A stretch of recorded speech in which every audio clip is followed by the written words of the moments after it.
Hello, wider listeners. It is once again that time of the week. What time of the week is it? Well, it's that very special time of the week where we dig underneath the headlines, where we try to sift through all the corporate media propaganda, find them nuggets of truth. We provide a deft leftist analysis on issues at the international, national, statewide, and local level. And quite generally, we call out the establishment on its BS. Y'all are listening to the Hoodrat Strategist radio program, only on 89.1 WIDR Kalamazoo. Your only source for political revolution. Now, as always, the following thoughts, views, and opinions are not necessarily those of 89.1 FM WIDR Kalamazoo, no matter how dope or insightful they may in fact turn out to be. So we got a lot of stuff to talk about on the show today. We're going to be having some special guests on around 7 o'clock. None other than mayoral candidate David Benac is going to be here to talk about his campaign for the mayor's seat. If you tuned in last week, we interviewed City Commission candidate Chris Pradell and mayoral candidate Rob Martinez. Join us again next week. We'll have Esteban Juarez. He's also a mayoral candidate. Just a clarification so everyone knows. We invited all of the candidates on. Those were the ones that got back to us, scheduled times, and actually decided to show up on the shizzo. I definitely understand. It's a busy schedule when you're running for public office. Not that I would know anything about that. You probably can't tell I was winking. Yeah, I'm one of the folks running. Not that I'm going to spend much time talking about that, but do want to let everybody know there's about 2 weeks left. 2 weeks left, and Lawrence is. Hold on a sec. Excuse me. So hold on.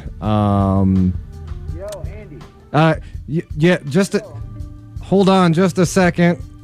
Lawrence, you're actually, I actually have you in on the studio computer, so please don't use any bad language. But I'm at the door.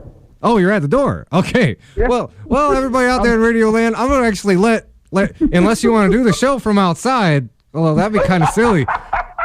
It's a nice day out. No, all right. Okay, let's get the funk music back going, and I'm gonna go let Lawrence into the building. I'll be right back.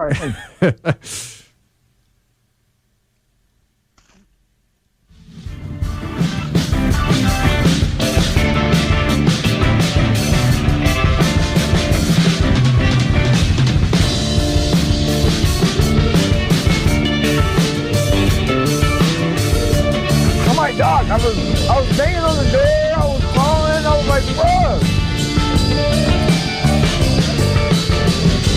Yeah, I'm like, bro.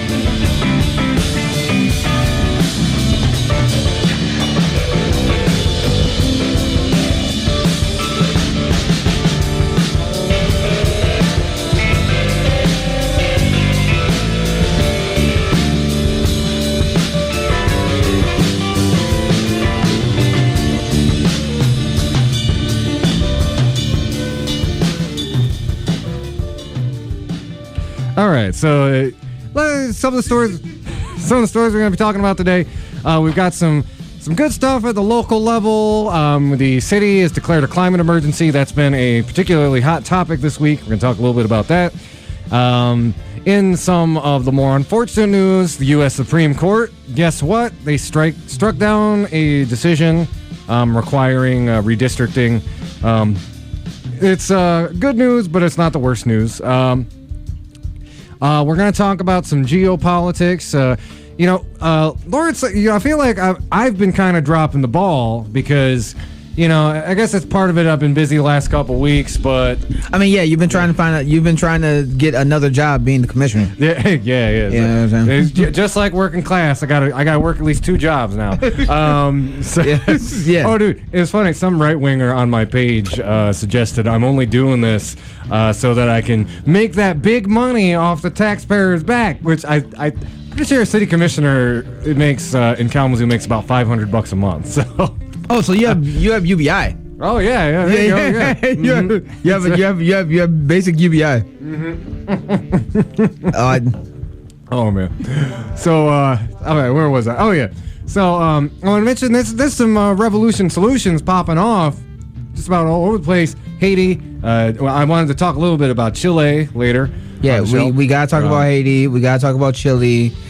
We have to talk about the fact that the super racist party in Canada did not get one vote. Not like they didn't get one seat in the parliament in Canada. No seats. They played musical chairs. Fascists lose. They lost. There's a local story up out of Grand Rapids. There's a brewery up there, and actually, okay, this has nothing to do with this, I guess, but Lawrence, could you clarify something for me? So somebody told me the other day that you're actually black, and I had no idea. Wait, what? Wait, what happened? Wait, what? Okay. I didn't hear the story. What happened? Oh, for the joke to make sense, I guess you would have had to hear the story. Yeah, okay, so the story is Founders in Grand Rapids. A lawsuit was filed by a black employee of theirs, and the boss, the management of Founders, claims that they did not realize the man was black, even though he's very, very obviously How did they also argued they didn't know if Michael Jordan or Barack Obama was black. The court transcript is pretty ridiculous. It's laughable in its own right. So they're being sued by an employee for racial discrimination. And their argument is that they're colorblind. They're colorblind. They just can't tell. That is. Yeah. Do they have any evidence of them being colorblind? No, do they go into court and say there's a spectrum of colors of the rainbow and they can't tell what colors on the rainbow? Just because you didn't know, but I'm gonna read some of this court transcript. It is off the wall. It is. Okay, so this is the picture of the guy. Okay. Tracy Evans is black. That's a simple, indisputable fact. He looks like he looks like to get a good concept for everybody who's on Radio Land, he looks like Black Thought from the Roots. Like the brother looks like he could have been playing the bass in Bootsy Collins' band. This isn't like The Rock or like a Rosario Dawson situation where it's like, I'm not sure. No, Rosario Dawson's black. Exactly. And the Rock's mixed too. But no, this brother is definitely African American. Yes. So here's why he brought suit. So he's a former manager. He worked at Founders Detroit and Grand Rapids locations. He alleged a racist internal corporate culture. Some white coworkers exhibited multiple examples of blatant racism. Among other issues, they repeatedly used the N-word around him, and management allegedly named a printer it used the white guy printer while labeling the printer for lower tier employees the black guy printer. No joke. That was literally something that they were doing.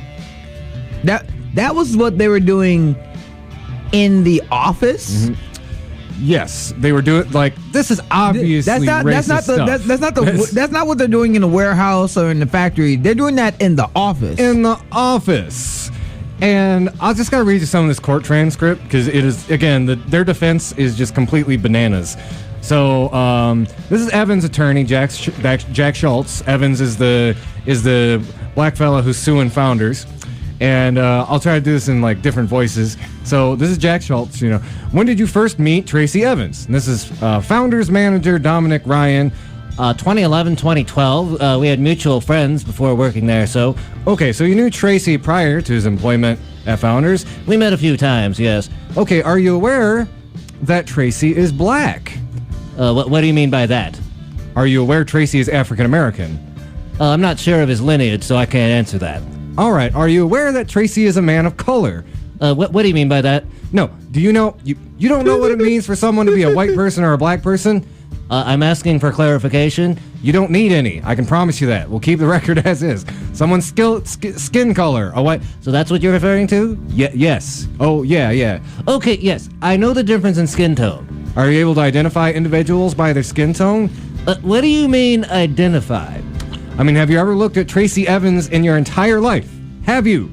That's a genuine question. Oh, wow. And then the founder's attorney was like, objection, it's argumentative. You can answer yes. And did you ever realize that Tracy's skin is black? That's not, I mean, is his skin different from mine? Yes. How? What do you mean how? It's a different color. And what is the difference of that color? Well, it's darker. And that means? Objection, big question. I mean, okay, this is a one-sentence answer, So, by your guess, I guess your testimony is that you have no idea if Tracy is a minority, if he's African-American. I don't know Tracy's lineage, so I can't speculate on whether he's if he's from Africa or not. I'm just gonna scroll down. It gets even more ridiculous. Okay. Wait. I have to jump in. Okay.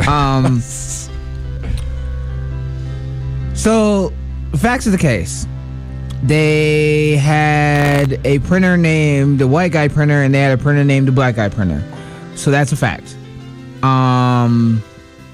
They dismissed this man for not because of his lack of work ethic, not because he was being disrespectful. They dismissed him because he was making trouble and pointing out, "Hey, y'all are being racist." They're like, "Oh." Yeah. So they would say the N-word around him. They would they were making these very racist jokes and statements, and they were literally trying to practice a culture of separate but equal. It's all in good fun. It's just the structurally active Jim Crow behavior. It was all just a gag. It's a joke, everybody. Oh boy. Yeah. I'm surprised that like the NAACP and other groups has not seen this. This is actually gaining traction. When this story first dropped, it was just in Grand Rapids, then Detroit. Now it's gotten as far as the Washington Post, I believe, is written about this. Yeah. That's insane. One, that you have a company that would even do said practices. That kind of mindset in today's culture and society, and that it's still permeated in the workplace, is not surprising to me, but it's still sad to see, because if you were to ask the people at Founders, I guarantee if you were to ask the CEOs or the other people who are in charge, I guarantee they will tell you, we're not racist, we have black employees. Well, they will hide behind the veil of their black employees the same way Newt Gingrich went on The View and hide behind Clarence Thomas when Trump said that the impeachment inquiry is like a lynching. Which is another conversation that I wanted to talk about. But,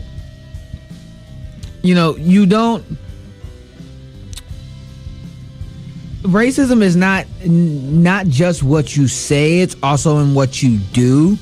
And it's also having the power, it's also having systematic power to quell those who may speak up against it. So that's just, and that is that's just when we talk about institutionalized racism and structural racism, that's basically that's literally the definition of it. Yeah, and I'd also you don't have to have what Martin Luther, not to cut you off, but Martin Luther King said it best in his letter from a Birmingham jail. The problem when it comes to equality, when it comes to human rights, when it comes to black when it comes to black liberation, the problem isn't the overt racist. The problem is not the just Klans member or or just the overt racist. The problem is white liberals or white moderates that will see stuff like this and then will say, I support you in theory, but I do not support your actions. That they want to put a timestamp on your liberation, on your freedom. And then when you have a qualm about, yo, this is wrong, we need to do something about it, they'll tell you it's not the right time, or this isn't the right place to do that. They are literally doing racist stuff. You bring it up, and then they try to tell you to not cause any waves. You continue to cause waves, and then you get fired. Like, this is the prime example of all three of those things that Martin Luther King was talking about. Yeah, and it reminds me too, like a lot of times, stories like this where you see racist people, potentially right-wing racist people, they will use the language of colorblindness to create this kind of veil of plausible deniability around their actions. And yeah. I mean, it is ridiculous. Like, this court transcript goes on to say how he doesn't know whether or not Barack Obama or Michael Jordan is black because, I didn't meet him. So, I mean, here's what's ridiculous about that. You're trying to basically, I don't know if it was the lawyer who came up with this defense or this is a horrible defense. There's a horrible defense because it's just it's. I mean, not only is it ridiculous on its face, but how exactly does that function? So you're aware of race enough to make racist jokes at your office, but unaware of race enough that you can't tell if a black person is black. So let me get this straight. So this would have been these would have been perfectly fine things to say in front of somebody who's racially ambiguous. Is that your argument? Well, we weren't sure if he was black, Your Honor. So you could say so it's okay. It's okay to say this stuff in front of Sean King. Like, that's what they like that's what we're. So that's your argument. Made me spit my gin pop in the microphone. That's the argument that we're making. Like you could say this. You could say that in front of Tracy Ellis Ross. Like, that's the argument that we're going with right now. Like, no, because Sean King and Tracy Ellis Ross will cuss you out. They would like, no, brother. Like, come on, man. Like, this isn't a game, man. This isn't a joke. People, it goes back to the idea of, well, I was comparing this to the Donald Trump story, the Trump story about him calling something like a lynching. People in this country have amnesia. America History insomnia happens in a vacuum. America insomnia, man. Because we tend to forget. Like, okay, I say this because, like, a mother of the church that I go to, a mother of church, basically someone I call my grandmother, recently passed away. She was 96 years old. Condolences. Yeah. R.I.P. to Grandma Sarah. My mother is only 30 years younger than her.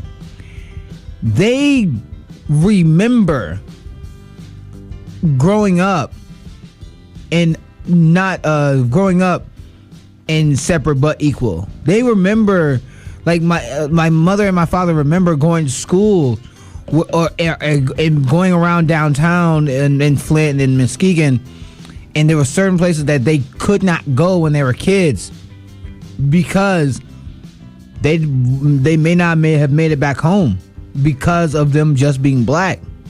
You know what I mean? Like, when we talk about things like separate but equal, when we talk about lynchings, when we talk about these things that are part of our American history, Americans forget the actual trauma and horror and of of those things and how we're still dealing with them to this day. And it's cool to crack jokes. If you want to crack jokes, we can crack jokes. I ain't got no problem with jokes. Like, you know what I'm saying? Everybody can get it. You know what I'm saying? But at the same time, when you there's a difference between me cracking a joke and me dehumanizing you. Like we talked about it. Like me and you talked about it before. Like we talked about it, like using the example of the Dave Chappelle last stand-up, Sticks and Stones. There's a difference between that and a minstrel show. You know what I'm saying? There's a difference between Nick Cannon's Wildin' Out and someone like Steven Crowder or someone or like David Duke trying to do stand-up. There's a difference between when you're literally doing harm, which is what that company was doing to that man, and you gaslighting. You are not taking into the account the ramifications of the actions that you're doing and how you are affecting other people. And I say this as someone who usually do not care about the actions that I do, and I usually don't care about the drama that I create because of it. But I really do. I do it all the time. I really do, and I really don't care. But at the same time, I do also. No, I mean I'm throwing myself under the bus. But at the same time, I also understand that there are times when what I say, what I do will affect the people around me, and you gotta take that into consideration. But when you're choosing to discriminate against your own employees, and then you pretend that you don't know, that you don't see the harm that you're doing, then you're showing that you're a completely disgusting human being. I would say if you like Founders, I would throw all that stuff away. Yeah, I was gonna say, for real. If you like that all day IPA, keep in mind people make it a racist and. Well, I was going to say racist and dumb, but I think that gives them too much credit. Because No. They know what they were doing. They know they're being trolls, too, with this crappy legal defense. They are not taking this seriously at all. So, no, they know that they're being a bunch of a-holes. Like, they know that what they're doing, especially in today's time, when last year, all of the... when we looked at domestic terrorism, when it came to right-wing extremist terrorism, all of it being done by white people, all of it being done with dehumanizing rhetoric and and dumb stuff like that. Like, you're gonna do that in today's time when our current president was telling four women of color to go back to where they came from, like. That's the joke you want to play right now, like, for real. Like when we have a president who put out an entire page ad before he was president about the Central Park Five, and then finding out that they were innocent, saying that they should still be in jail because they did something wrong. Like, you're going to do that kind of nonsense during this time. Yeah, and I want to go back to something you said about like historical erasure and the fact that like people still feeling these effects today. So these are some statistics I wanted to talk about on the show last week, but we didn't have enough time. But Matt Smith, local historian, does a lot of good work. Basically talking about the local effects of institutional racism in our history, such as redlining, but. A lot of that disenfranchisement, you got founders up there cracking jokes about like the Jim Crow era and stuff. Like, these policies still are with us today. Like you said, like we are not that far removed from this stuff. Redlining existed in Kalamazoo until like the mid 70s, and somebody points out. I'm just going to read a couple of these stats. It's kind of tying into what we're talking about, but I wanted to specifically look at. There is still kind of like illegal redlining here in Kalamazoo. The black mortgage denial rate is 33%. The white mortgage denial rate is 14%. It's also referenced like the black tax, which is basically people who are black and poor in Kalamazoo end up having a larger tax burden. So or just have to pay more for basic necessities. So black Go ahead. All right, no, the part. There's a part that I do want to jump in on. But yeah, go ahead. But he zeroes in on a couple of low-income neighborhoods and compares it to West Nudge Hill. So, there's of those people who are paying more than 50% of their income on rent, 43% of people in the North Side are paying more than 50% of their income on rent. 44% of the East Side, 33% of the Edison.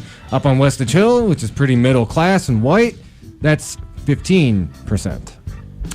And did you say you want me to read the home ownership one too? Yeah, that. But there's another stat that I'm trying to find to add to that. But yeah, go ahead. Yeah. So like the home ownership rates. Excuse me. Black home ownership in the city is at about 36%. White home ownership is 49%. North Side home ownership is 46%. And just as like kind of a baseline comparison to one of the whiter, wealthier neighborhoods, home ownership in the Winchell neighborhood is 75%. So that's a pretty huge gap. That's a little under half on the North Side, and that's like the most predominantly black neighborhood in the city, versus Winchell, the most predominantly white neighborhood in the city, where it's at 75%. Hold on a second. Hold on one quick second. There was a new poll. There was a new study that just came out. Black home ownership drops to the lowest it's been in 50 years. And this is nationally, right? Yeah, this is nationally. There was the study. I'm looking for the study right now, so I'm not just so people don't think I'm just pulling this out of nowhere. Hold on. Oh yeah, no problem. And like I'll read off another one. Again, this filters down into lots of other different outcomes too. We've talked a lot about the lack of affordable housing also has disparate outcomes for our homeless population. This leads to Kalamazoo County in total is about 11% black. All right, hold the on. homeless population is 60% black. So again, these economic and racist disparities lead to a lesser quality of life and less and bad economic and social outcomes for black residents here in the city. All right, I found it. Right. This is the U.S. The U.S. Census Bureau. Black home ownership has dropped to its lowest in 40 years, and lowest in 50 years. Is at 40.6%. In comparison to non-Hispanic whites in the United States, which is at 73.1%. This is from the U.S. Census Bureau. This represents 30% point difference, and reflects the economic mountain that black folks have to climb out of when it comes to the well-being of not just black people but also our community as a whole. Because a majority of businesses, overwhelming majority of small businesses are created by people leveraging their homes, their mortgages and things of that nature. You can't do that when you don't have a home. You can't do that if you're renting an apartment. You can't do that if you're leasing. So it shows that when it comes to generational wealth, because this also comes from the United States Census Bureau, when it comes to generational wealth, over between 40 and 60% of the wealth that is given, that's passed down by generation to generation, is usually passed down by people who have by the 1%. It's wealth that's being passed down to 40% of wealth that the top 1%, like Walmart and Trump and all those in the top 1%, a lot of ways that they've made their money is through generational wealth, which was just being passed down from one family member to another. We don't have that. You can't have that, and you can't start to build that if you do not have a foundation like a house or something along that nature. And also, black businesses, half of black businesses start because of putting someone leasing or putting a mortgage on their home to help start up said business. So it's a double whammy, because you're hurting not only the economic potential of the community by not giving them by not being able to give them land to so one, it adds to homelessness. It adds to the homeless population because people are not being able to not only be able to afford housing, but to be able to stay where they grew up. Cause it adds to gentrification, because other people from outside the community come and buy land that was redlined for our community in the first place. That was redlined to keep us in a particular place. And then if you started your business because of the lease and mortgage that you have on your home, now that business may be shot because you don't have that house anymore. So it's a compound issue that adds to the struggle of our community getting out of the hole that we're in. Like it's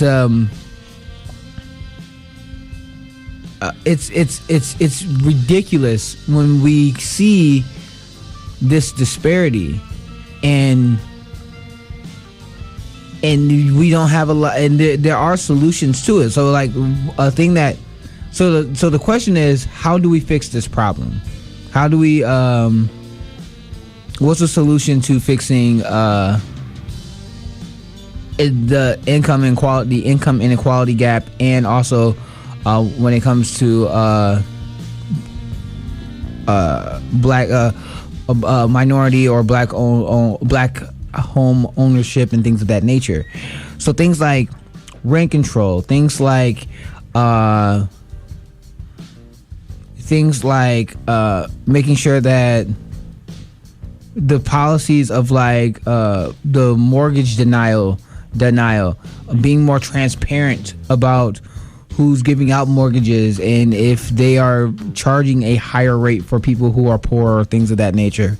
I'd also say like a form of reparations, because a lot of people talk about reparations strictly in terms of like reparations for slavery, but far more concretely, and I'll explain this. No, reparations too. I agree. I agree with reparations. Yeah, but I think like people like the companies that profited from this housing discrimination, they need to foot the bill for these black families, people who were denied this access to generational wealth for decades upon decades upon decades. I think we need to. One of the things I talk about is like getting kind of like a redlining commission here in the city to really pinpoint like who were the specific bad actors who profited off of this racist structure, and how can we hold them accountable, and how can we make sure that people who are owed some of their money back get that money back, get their due dileparations. Sorry, I'm mixing metaphors. But the other issue that comes with that is reparations as well. Like when we talk about not just the monetary monetary part of it, which is yes, the federal government will have to give some form of UBI. A higher form of UBI to the black community, because giving a lump sum of money to the black community but not changing the structure of systematic depression and racism that we have will only will only give a boost to the economy. And you could say, hey, we fixed it, but then you will not. You still won't let Band-Aid solution. Yeah, but at the same time, if you're still not letting people buy houses, if you're still not letting black people move into communities that are not black or things of that nature, or you're charging them a higher premium, or you're charging them a higher deductible or things of that nature, or if you are still denying them mortgages or things of that nature, you're just giving them money into a system that's going to screw them over anyway. So you have to fix the system itself, and also you have to give money to the disenfranchised community because they're struggling. You have to do both. So again, is a yes and on that part. Also, I would add that if those people who are doing the red line, if banks are denying people, and it's shown that they're charging women or black people higher than they charge other people, and they have the same type of credit score and things of that nature, that those people should be fired. There has to be some transparency and accountability for that. I'm not asking for equality. I'm not asking for equality of outcome, but I am asking for equality of justice. You know what I'm saying? Like there has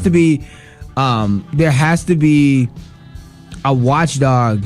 Like the Consumer Financial Protection Bureau. The whole reason why the Consumer Financial Protection Bureau has and it's a prime example of what it is when you have cops on the beat.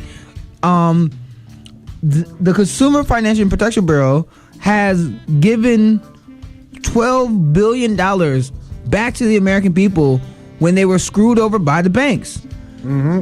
You know what I'm saying? Including my family, including my family as well. So, like, that's a prime example of a government body that's helping the people, and we need more programs like that. That will help us, and help out the poor and help out disenfranchised groups, in black groups in particular, not just black groups in particular, but because we're talking about black home ownership, black groups in particular. So I think we should probably one last. So I guess just looping back around to my first question. So wait, Lawrence, you're black? Yeah, I really didn't know. No. Wow. No. Again. I don't like. We done went down an entire rabbit hole of conversations. That happens on this show sometimes. Yeah. The original point. Yes, Founders and the CEO of Founders and the CEO of Founders and whoever asked them to make this their legal defense of arguing that their racist jokes and their racist behavior in their company towards a black employee, and then their black employee pointing out that they're doing racist stuff, and then firing him for it, and then having the brilliant idea of saying we don't see color, like they're Tommy Lahren or something, is not a good defense. No, it's bad. It's really bad. Like it's horrible. It's stupid, and also tying that to the Trump story with Trump saying that the impeachment increase is like a lynching. When Joe Biden said something was a lynching was bad, there's a video of him also comparing stuff to a lynching. That was bad when he said it. It's bad when Joe Biden said it, because America tends to forget what white people did during lynchings. Mm-hmm. Like just to give people a quick overview, they usually dragged people who were innocent through the streets. Mm-hmm. They usually burned and castrated the body. They used to have a picnic around the body, and then they would take souvenirs of said body home. Yeah, this was it used to be a family event. It was. White families would. It's like the same way people would like come to a parade or go to. It was the same way people would come to a parade, or think of it like it was like a Marvel movie. It was the same way people look at like we just had the Joker that just came out. You know how you saw how everyone was lining up to go to the theater? Yeah, it's like that, but you are hanging a human being and castrating and burning a innocent person to death. Like that's what a lynching was back in our country. And to say that and when Newt Gingrich was, and that's the other thing that pissed me off, because Newt Gingrich defended Trump on The View. Oh yeah, we're just gonna keep going. Yeah. No, but that's the thing. So hold on one second. So Newt Gingrich, a man who cheated on his first wife, with his second wife, and he cheated on his first wife while she was dying of cancer in the hospital, and compared her to a used car, and then cheated on his second wife with his third wife, goes on The View to defend a man who literally cheated on all three of his wives, and also admitted to sexually assaulting women without consent, like sexually assaulting women on audio. Then goes on The View to defend himself of not being racist, or saying that the idea of him using the word lynching, that his statement of the impeachment inquiry is just a new form lynching, is okay to a panel of women. Like I thought. It made me angry. It infuriated me. That story I also want to talk about the New York Times story. How about at 6:50, which is about 5 minutes from now, let's just do a few quick hits before David gets here. But keep going. Finishing, okay. Mr. Gingrich. So the thing is that one, why is Newt Gingrich still on TV? That's the first thing. He's not in public office. He's a horrible human being. He should not be there. Second thing,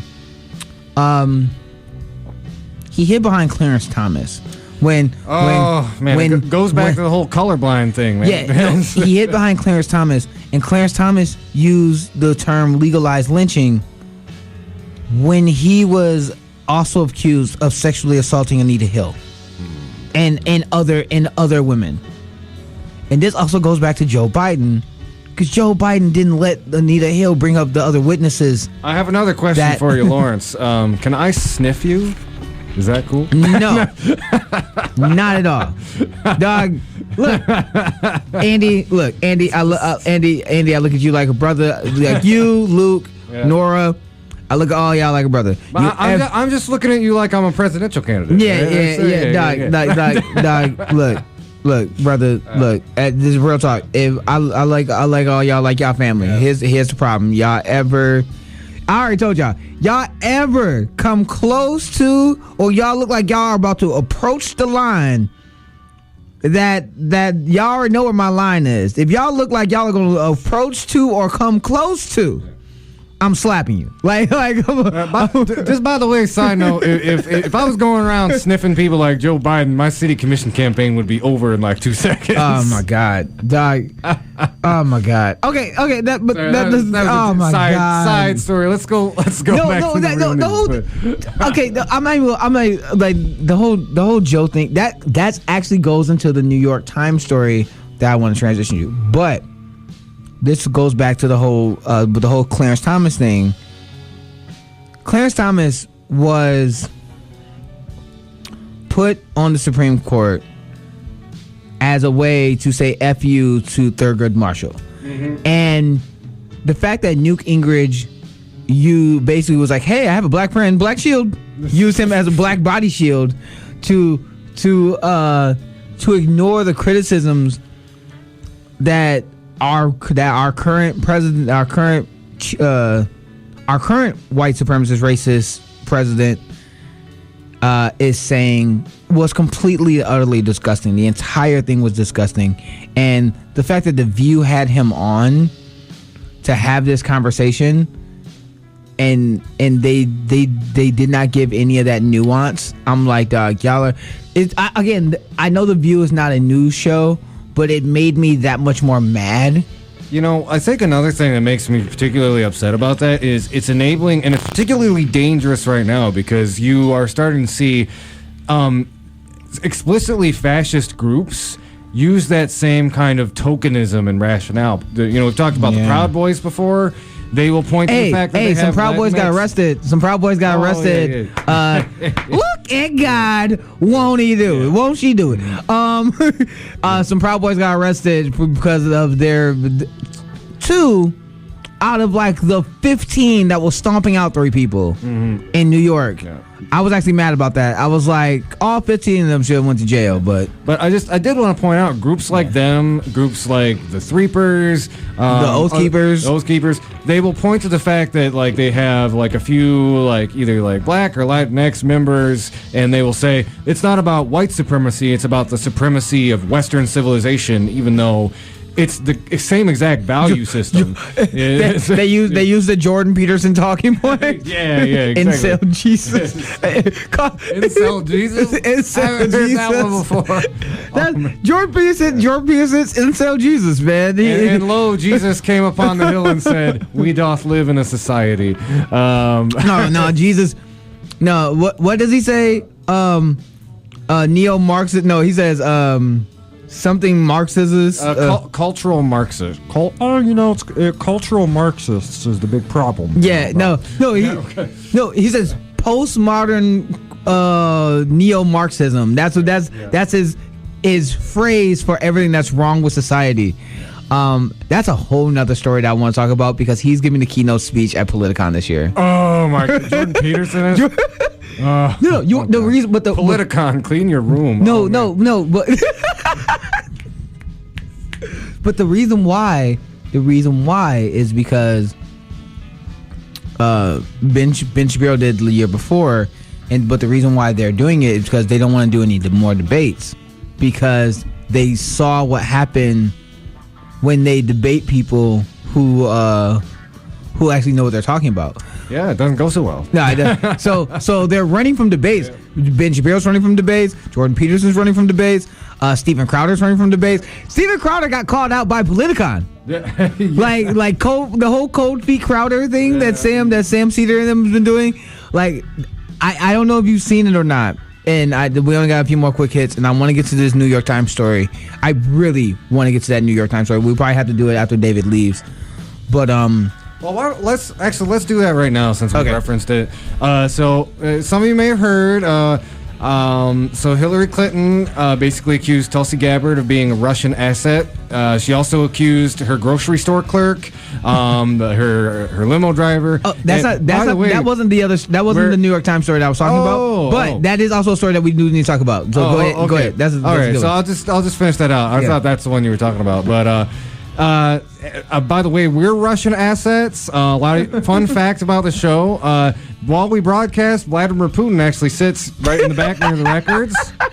He'll give us notes during breaks. It's like, well, you need to talk about establishment Democrats more. Oh, and also Black Lives Matters, like Color of Change, all of these progressive, like the Dr. William Barber, all the progressives that is fighting for fundamental change in our country are when it comes to Hillary Clinton and other establishment Democrats, they are Russian assets. And this is the thing. Like Tulsi Gabbard, do not like Tulsi Gabbard. You think that she shouldn't have went and talked to Assad? That's a valid argument. I don't like the fact that she likes Modi. Oh yeah, that's the thing I was gonna say. Yeah. I personally don't like the fact that she don't like Modi. I don't like the fact that she's been walking back supporting universal health care. Mm-hmm. So there's a lot of things I don't like about Tulsi actually. Calling her a Russian asset, a U.S. citizen, a active member in our military, and a congresswoman, and no, she's not a congresswoman. She's a senator. No, she is a congresswoman. No, a congresswoman. Yep. She's a congresswoman. She's an active military member, and she's the only one who's against regime. She's on stage actively calling out the military-industrial complex that our country has. Like her, not like her policies or whatever. Calling her a Russian asset is a bit much. Her and Jill Stein, because you want to democracy shame them. You know, and usually so many times, whether it's Hillary Clinton, but Hillary Clinton in particular, but like the media always gives these people a pass. They can smear anyone they want with this, and it almost feels like this was the one time it was just a bridge too far. Other candidates called it out. Even CNN, when Van Jones has to call you out. When Van Jones and I forgot the other lady, and even some members on MSNBC called out Hillary Clinton. Yeah, and these are the people who made big bucks off of Russiagate, man. Like, right? Like, and I'm sitting here like, this is how you know the mainstream media is like, Hillary, we know that you're flirting with jumping back into the race. Don't do it. We're not backing you. If only because apparently Tulsi Gabbard's going to challenge you to a rap battle on stage. Yeah, that response. Whoa. Oh my God. Tulsi gonna come in like bigger nah. Yeah. Like she gonna come. You ever seen the music video for Nobody Speak by Run the Jewels? Yeah. Right, says, yeah. Picture this. Yeah. Like that's Tulsi. Tulsi gonna mess around and be like Killer Mike in that part. Like she gonna be like, I brought Peppermint, Patty, and Charlie and Lucy. Like, but here's the thing. The main thing is that you cannot in any way, shape, or form. Like if you want to say that you don't like a particular candidate. If you want to say that there are foreign powers who like one candidate or others or whatever, all right, cool. I will take everything Hillary Clinton says with a grain of salt, and this is the other reason why I have a problem with Warren, because Warren was being very friendly with Hillary Clinton, and there was multiple stories recently. Well, Nina Turner actually, I think she recently pointed out, she didn't explicitly call her by name, but she... And it is worth mentioning, 2016, let's remember what happened. Elizabeth Warren was dead silent while the first, progressive candidate in a generation had a viable run, and then came out and endorsed Hillary afterwards. So. But the reason why is because the Hillary Clinton campaign went to her and said that they're thinking about having her as VP. That's also another play story. Play stupid games, win stupupid prizes. But that's, again, that goes back to the Machiavellian nature of the Clintons, but also that also goes to Elizabeth Warren playing nice with the establishment. But Hillary coming out calling people Russian assets, I will take everything you say with a grain of salt when you lost to a person who had a 36% approval rating the day of the election. I cannot, anybody who takes what Hillary Clinton says at this, here's the thing. It's 2019. It's about to be 2020. Hillary lost in 2016. You not really, outside of her going on a blaming tour for the first 2-3 years and trying to get her daughter elected to Congress. What has she done? Did you see? No.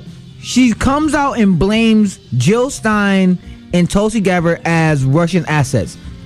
Did you see her go out and protest with the GM workers so they can have health care and have a living wage? That's such a good point, because somebody brought this up recently. She has this huge national platform. She could be doing it. She could be using that to do so many more productive things. But she says she cares about education. There's teacher strikes going on in Chicago. Mm-hmm. Everybody always wants to talk junk about Chicago and how Chicago's the representation of black people. There's a teacher strike going on right now in Illinois where if you want to curb the violence of inner cities and stuff, why don't you make sure that the kids go to school and get an education so they can be productive citizens? Are you going out and striking with them? Elizabeth Warren has gone out on strike with them.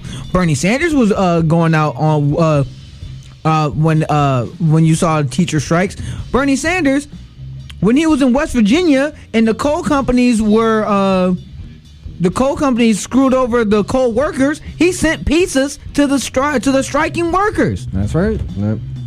So Bernie lost. No, so just to put it in brass tacks, Bernie lost the primary. He was doing 2 to 3 a day rallies trying to get Hillary elected. They end up losing to Trump. Bernie then has town halls. He has the Stop Bezos Act. He has the War Powers Act to stop us giving money to Yemen. Stop giving us money to Saudi Arabia so they can stop doing genocide in Yemen. He gets Walmart and Amazon, 2 of the 3 biggest companies in our country, to raise their minimum wage to a living wage for their employees. He gets Disney's workers a living wage. He gets them also health care because of the things that he's literally been doing and fighting for. He's been using his national platform to help the average person. What have you seen Barack Obama and Hillary Clinton, other people in the establishment do? Did they do the same thing? Have they been doing the same thing? No. Yeah, that's right. So we've got a little bit of time. I don't see David here yet. So there's a New York Times article you mentioned. Which one was it? Because I thought you were talking about one thing and then you're talking about another. Yeah. All right, hold on. Oh, hold on. I'm holding on. I just want to make sure that we don't. I'm holding on loosely and not letting go. Is it? All right, so he's not If you hold too tightly, you're gonna lose control. All right, he's not here yet. Okay, cool. So, New York Times article. It's in the chat. Hold on. Let me pull it up. Hold on. All right, we're pulling it up. Pull it up. We're doing it live. We're doing it live. Okay, so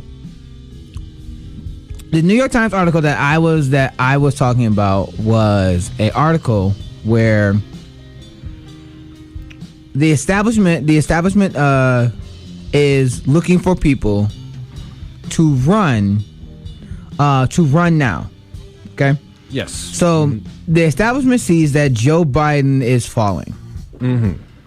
They also see that Joe Biden's falling in national polls. He's either in some national polls he's still number 1, but in a lot of national polls he is being overtaken as a front runner by Warren in a lot of polls that I've seen. There's also some polls where Sanders is actually has caught him and passed him as well. Yep. Mm-hmm. So he's number 3. So there are other candidates that Wall Street and big pharma and others want to have run. Clinton's one of them. Michelle Obama's one of them. Sherrod Brown's one of them. Who's and the other one? I'm trying to find the other dude's name. Yeah, Sherrod Brown. They're all people of color. Sherrod Brown, Michelle Obama.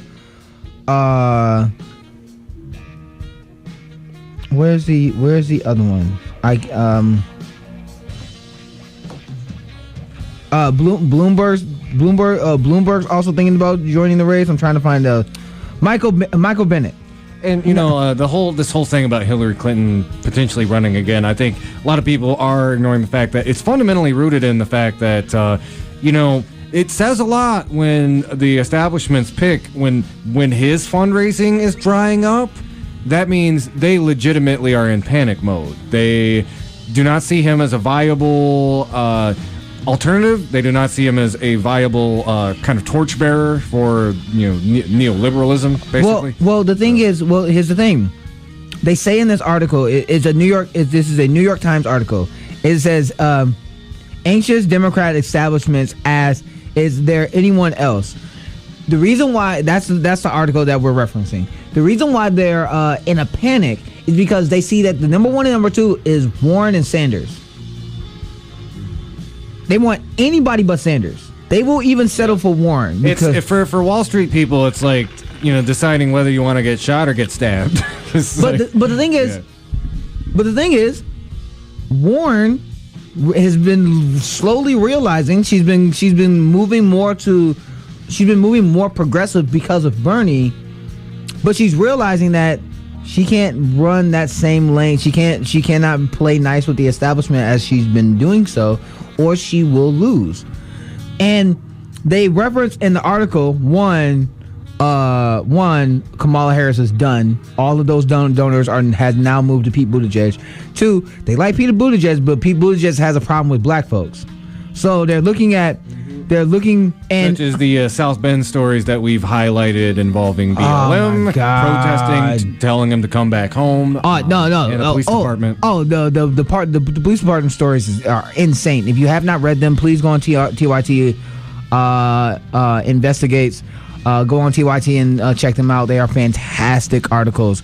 That basically has the truth. That are truth telling articles. But look at the people that they're trying to hide behind.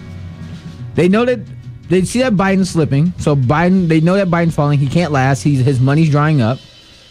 Can't. Quick interjection. I don't have to go to break, but I am obligated to say y'all are listening to 89.1 WIDR Kalamazoo, your only source for political revolution. Okay, go ahead. Okay. the other part of who they're trying to hide behind, they're trying to hide behind either Michelle Obama or Sherrod Brown. Sherrod Brown, who for a long time, and every time he's ran in Ohio, he's ran as a progressive, an unapologetic progressive. But in this article,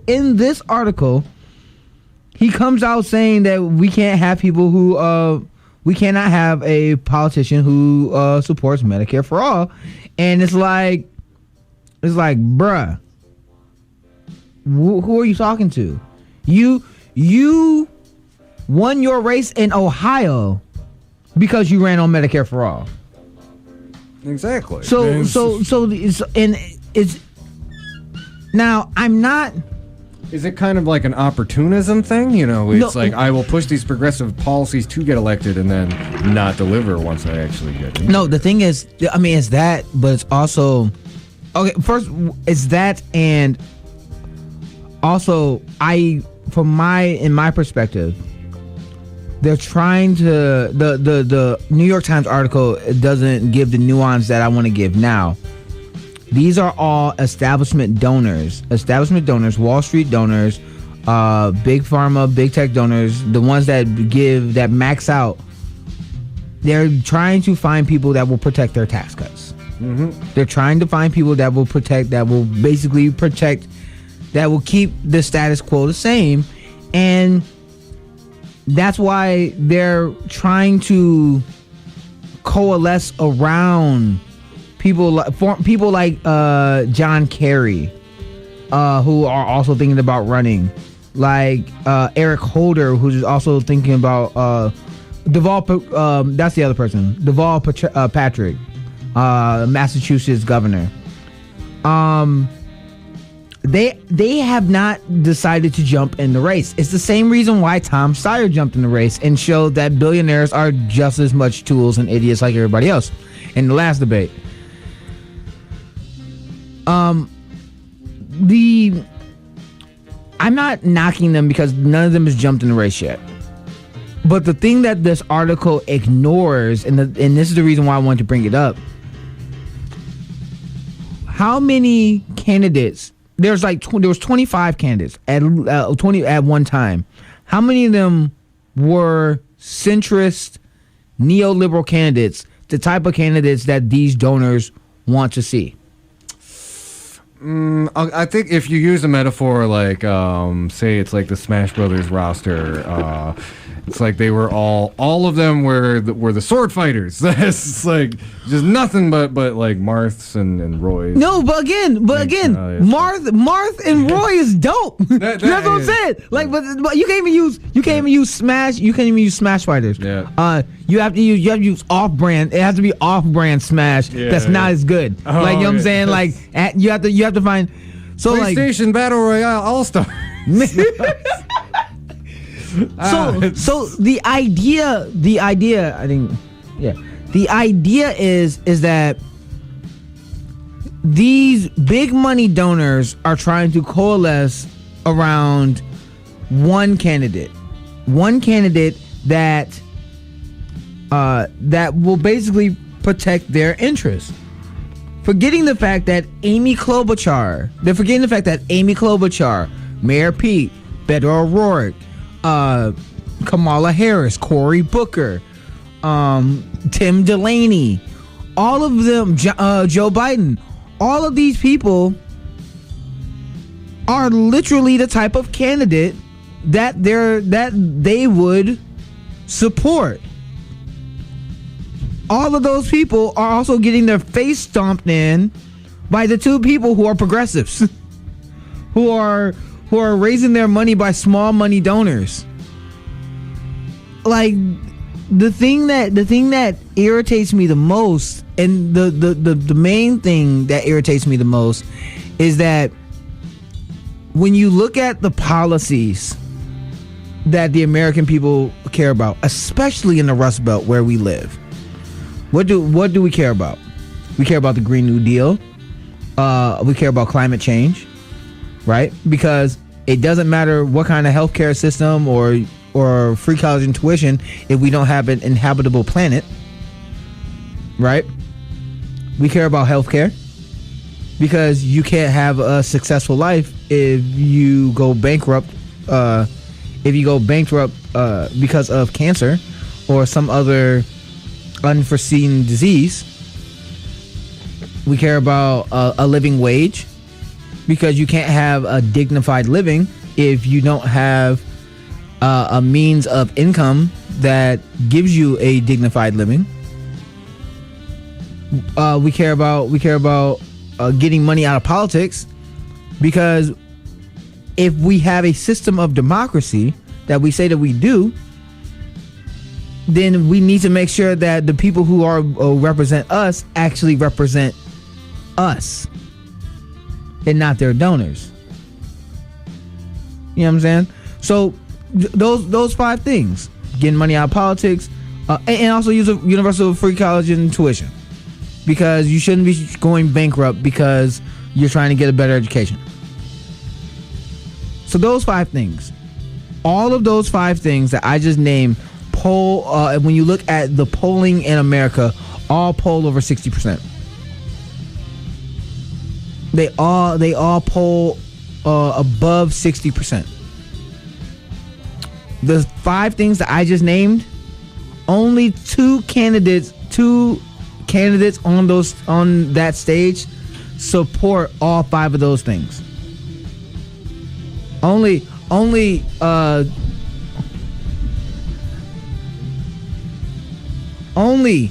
2 of those candidates support those five pillars of what the American people want. The issue that I have with this article is that they're ignoring that the other 23 candidates, outside of Marianne Williamson, outside of like Andrew Yang, who supports some of those 5 things, the rest of those people do not support those policies, and that's what they're trying to ignore. But the establishment donors don't care. The other thing that makes it absolutely asinine is that they're trying to hide behind a black face, and to me, that's disgusting. You're trying to hide behind someone who's a black individual to help keep the status quo as it is, and we've seen that trick. If that was the case, that putting your money behind a black candidate to get a black vote so that you will continue to push status quo policies would work, then Cory Booker and Kamala Harris would be your pick. Yeah, the whole third way thing. It's like, there's it's really only one way that the Democratic base is going, and it's leftward. Yeah. As painful as that is to the big money interests who want the party to go. I highly recommend everybody read this article, and while you are reading this article, please keep in mind the people who they're trying to hide behind: Sharon Brown, Michelle Obama, Eric Holder, Dale Kirkpatrick. They're also trying to ask people like John Kerry to jump back in, and they're also trying to get Bloomberg to jump back in. And they're also debating trying to get Hillary Clinton to jump back in. These are all people like outside of Sherrod Brown, because I actually liked Sherrod Brown, and he ran as a progressive. He ran. There's no ifs, ands, or buts about it. He ran as a progressive in 2016 and in 2018. But if he's gonna be the establishment's pick on running against Warren and Sanders, that will be the worst decision that he will make. That all of them will make in their lives, because a magnifying glass will be put onto what you have actually supported and what you've done. And if they're going to actually put their records against Warren and Sanders, you're not going to be able to beat Sanders by putting your record against his. You might be able to you might be able to put your record against Warren. You're not going to be able to beat Sanders on his record. But it will be one of the worst decisions that they've made. Now that's very. So yes, please read that article. Mm-hmm. Anxious Democrats establishments ask, is there anyone left? They want basically anybody besides Sanders and Warren. So just want to do a couple of quick hits. We're speaking of progressive candidates. So we a wild David Benac just appeared. Yes, a wild David Benac has randomly appeared. Just want to let you know, because honestly, the way the show goes, we'll probably be spending the rest of the hour talking with him. So just a couple of stories I ask y'all to check out. Again, we get time to talk about Chile, but. Democracy Now! Ran a really good story about it yesterday. I'd recommend you all check it out. We want democracy to be restored. Protesters in Chile decry inequality amid military crackdown. Also, the gerrymandering story. In a nutshell, basically, Supreme Court struck it down. There won't be however, the good news is the redistricting commission will go into effect, just not until 2022. So they didn't kill it. I think a lot of people got got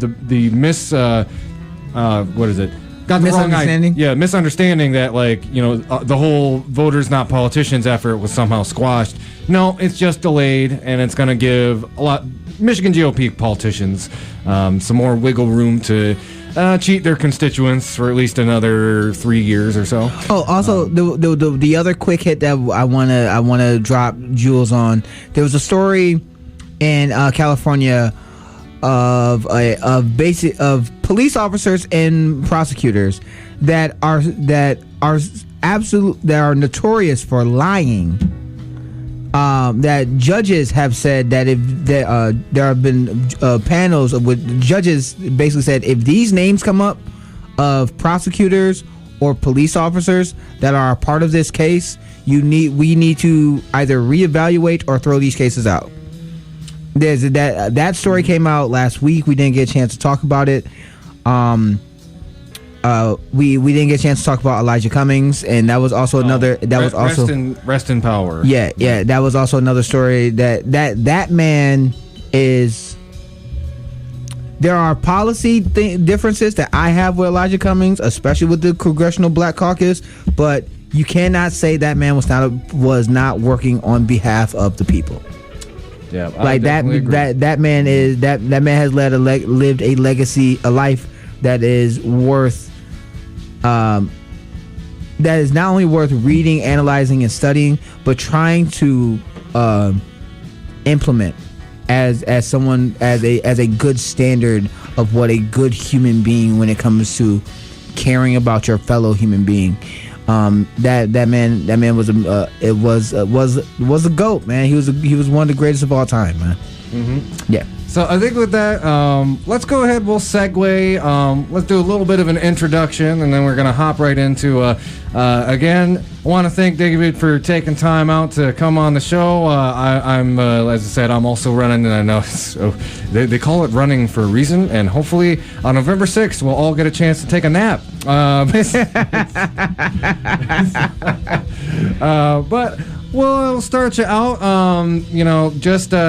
David, please introduce yourself to our listeners, and maybe tell us a little bit about why you decided to run for mayor of Kalamazoo. All right, thanks a lot for having me on, guys. So my name's David Benac. I live here in Kalamazoo. I've been here for a while. I teach at Western. My area is history, particularly U.S. environmental history, historic preservation, and why I'm running is because, as much as I love Kalamazoo, I just feel like it's not headed in the right direction. Our future's not in front of us the way we're looking. One of the biggest issues is poverty and homelessness and affordable housing. One of the best examples that I can point to is the poor planning that's going on. Here's one example: is one of the plans for affordable housing right now that my opponent actually is trying to push through the Planning Commission, is to build a 90-unit complex that has some affordable housing in it in the floodplain down off of Stockbridge. I mean, we all know how bad the flooding problem is that we have, and how can we think that building a 90-unit residential complex is going to make things any better? I mean, all it's going to do is make the flooding worse for everybody who lives in the area. And what kind of message are we sending to people if we say, you want affordable housing, the only place we're going to put you is in a floodplain? I mean, that's just the wrong message, and it's not good planning, and that's the kind of thing that I think is wrong. We need better planning that takes into account the needs of people and creates a more sustainable community, not just for the environment, but for our economy and for our culture. Okay, so, well, two things. One, I absolutely agree with what you just said. Two, I'm gonna have to talk about you because you did the most politician thing I've ever seen you do, and that's roll up your sleeves before you start talking. Like that was I love you like a brother, dog. But I'm like, dog, come on, man. Well, at least you didn't do like the thing with the thumb. Right, at least you didn't do that. Well, my wife has actually said that I have to be careful with that. She said sometimes I'm rolling my sleeves, it looks like it's staged, but it is warm in your studio here. You're wearing a sweatshirt. I don't know how that's possible. It's hot in here. I'm joking because David's my dude, man. I ain't gonna lie. I'm for transparency's sake. I'm a huge David Benac supporter. I supported your last run against Fred Upton. I actually told you I thought you should ran against him again this time. I appreciate it. So, and just for full transparency, but I do have to ask. We read the study earlier today about the difference between black home ownership in Kalamazoo, mortgage denials and things of that nature, and that the disparity of redlining that's still happening in our community. I have to ask, because this affects my community the most, as mayor, what is a policy or a solution that you will be fighting for to fix those type of problems? Yeah, it's a big problem because it's structural, and so there's no single thing that can fix it. Affordable housing, that we usually talk about affordable housing, we're talking about rentals. And rentals is great. A lot of people prefer renting to owning. A lot of people, that's what's in their budget. That's where they are. That's great.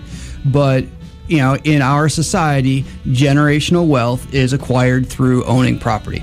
So what we have to do is look at how can we create paths to home ownership for everyone, including the minority community, low-income residents of Kalamazoo, so that they can get that generational wealth. And one of the ways is a program that I've talked a lot about, and other cities do variations on it, and I call it a construction academy.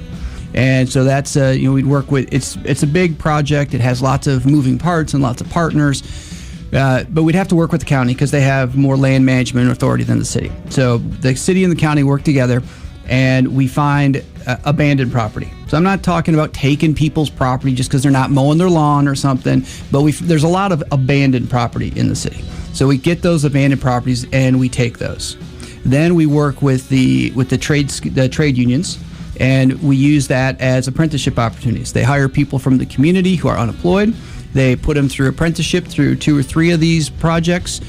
So they come out of this on the other side with skills for good paying jobs. And the property we're removing some blight from the neighborhood. And because of the process that we do this in, we can then turn around and sell those for truly affordable prices. So, it's a slow process. It's not going to fix the problem overnight.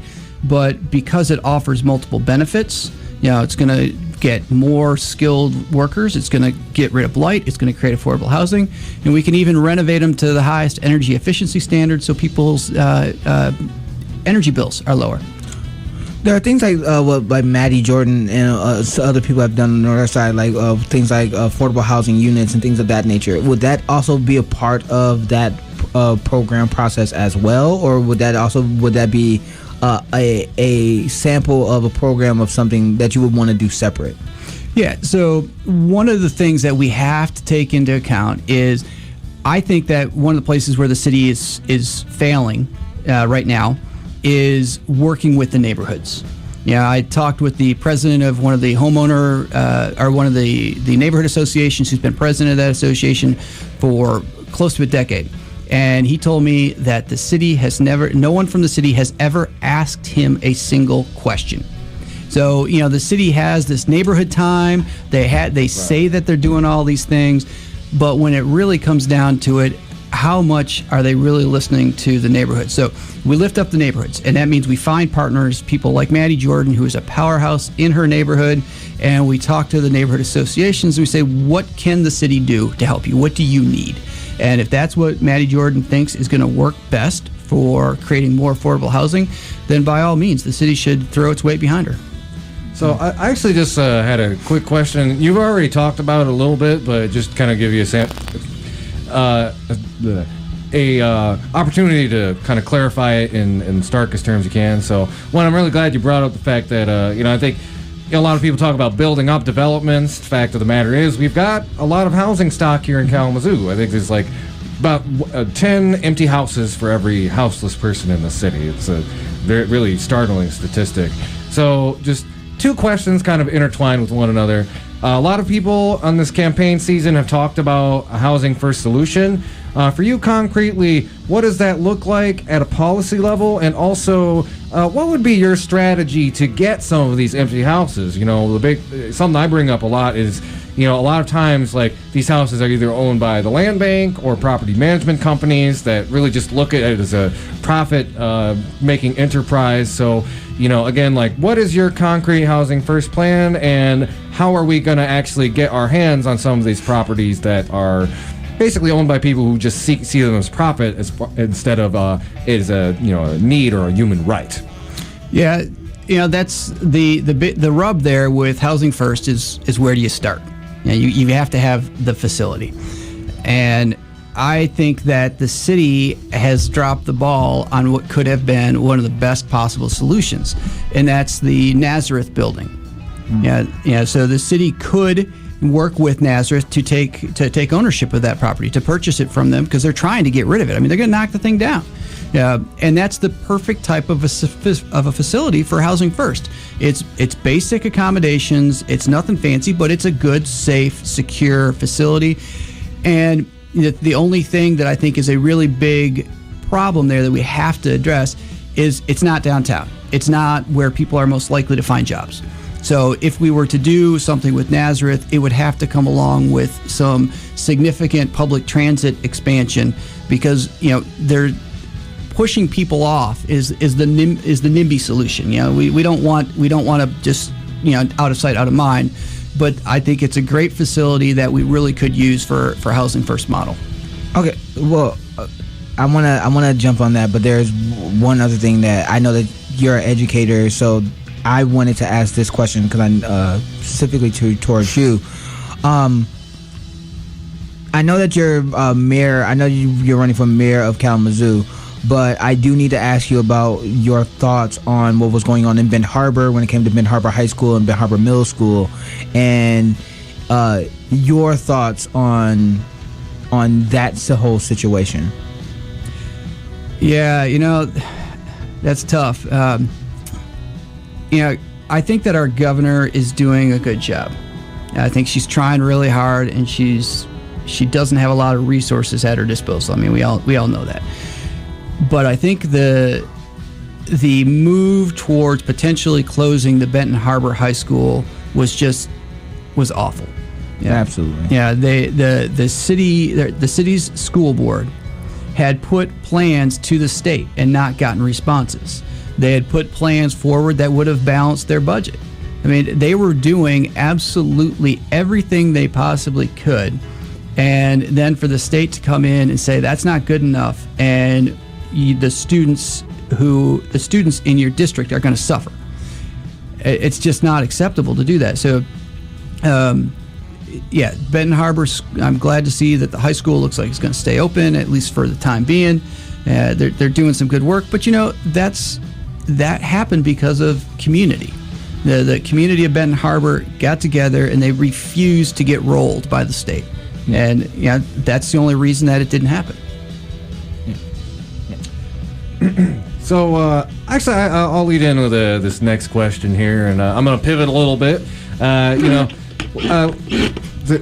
Sorry. That's Lawrence, by the way. Yeah, the Den Pop has a question, though. The Den Pop has a question.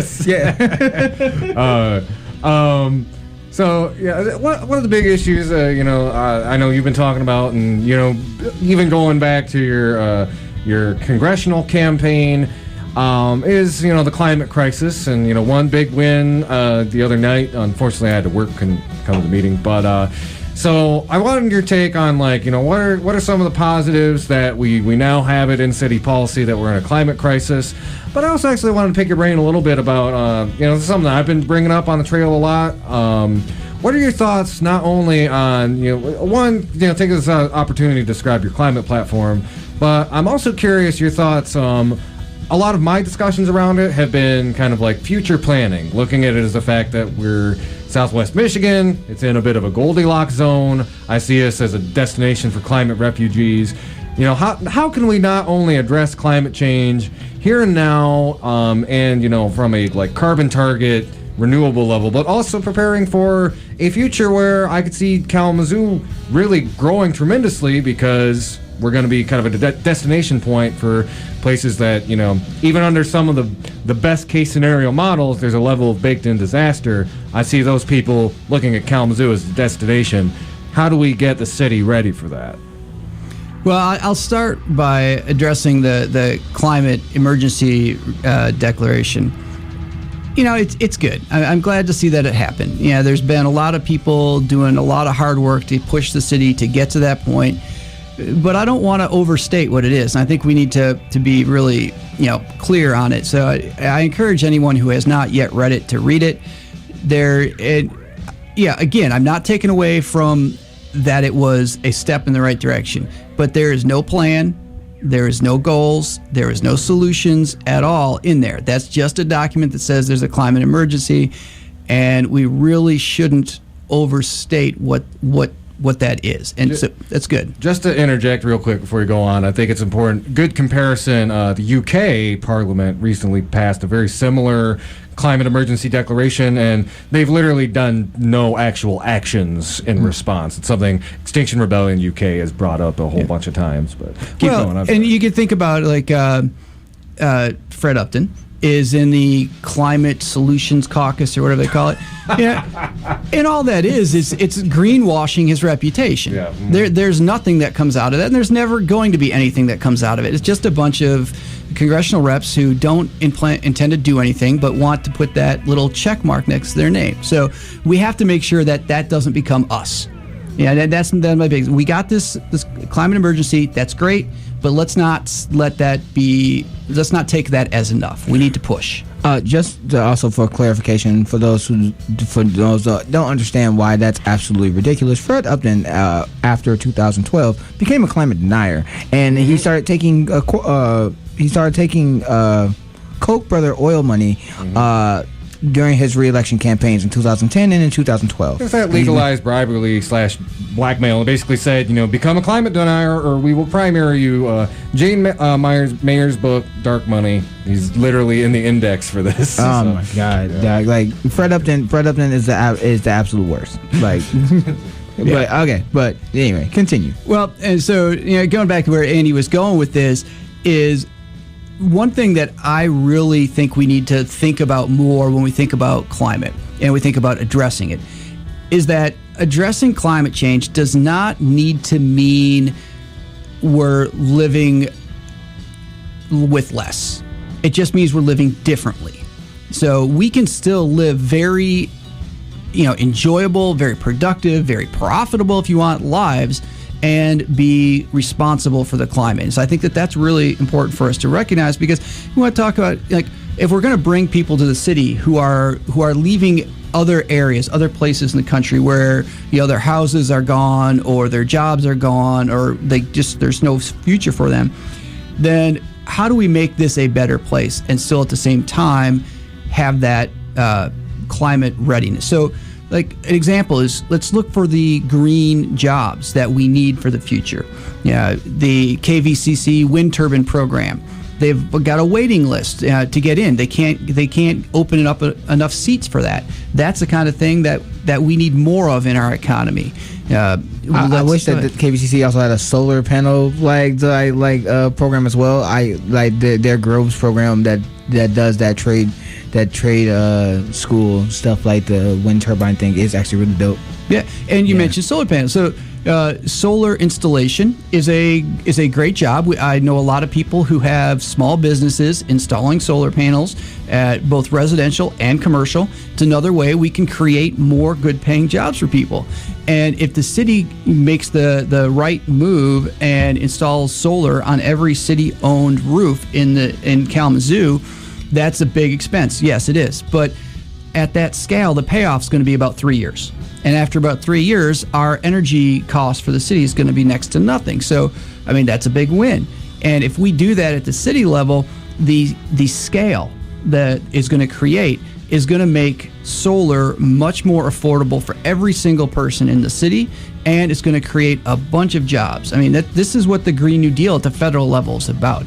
How can we create good-paying jobs? How can we create social justice and at the same time have a more sustainable environment? And I think it's an easy thing to do. The problem is that you're going to have consumers look at you like you're crazy. So so my question is, because you're going to be mayor, because you're running for mayor, the elephant in the room is the billionaires that literally run the city. So my question is,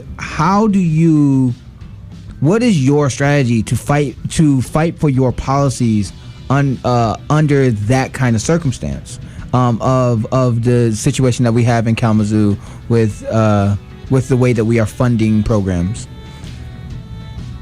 Let's look at a real solution rather than I tried to get at this at the WMUK forum last night, and I didn't get it clear enough at it.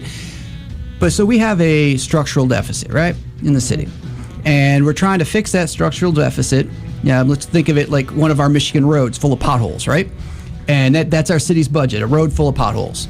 And what are we doing? We're walking over to the Foundation for Excellence donors, and we're saying, hey, can you give us a bunch of sacks of money, and we're going to throw these in these potholes. That doesn't fix the potholes, right? The first time it rains, that money's going to wash away, and your potholes are back.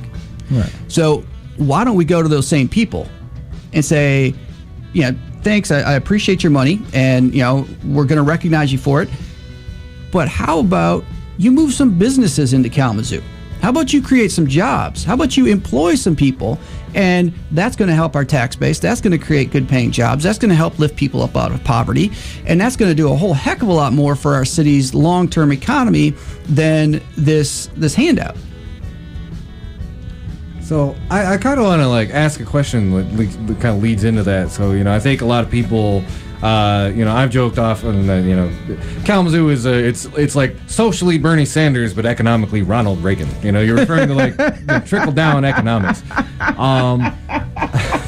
So I wanted you to. That's a good analogy. Yeah, get that's a good analogy. If you could get maybe a little more specific about. How do you think your economic vision differs from some of the other mayoral candidates running? I'm thinking of because we refer to the Foundation for Excellence. Whether you like David Anderson or not, he was one of the people who helped create that. And there's other there's Esteban's also running, but I just wanted to what kind of makes you distinct in your economic vision compared to Anderson, compared to maybe some of the other folks that you're running against. Sorry. We could go into lots of details and talk about it for ages, but I think that the simple distinction is, for me, workers come first. And I don't want to put words into Mr. Anderson's mouth on this. As much time as we've spent together on the campaign trail, I think I probably could. But if we just look at what the city's doing right now, and it's not workers first. It is more development first. And I'm not saying that's just to help out developers and to throw money at their friends.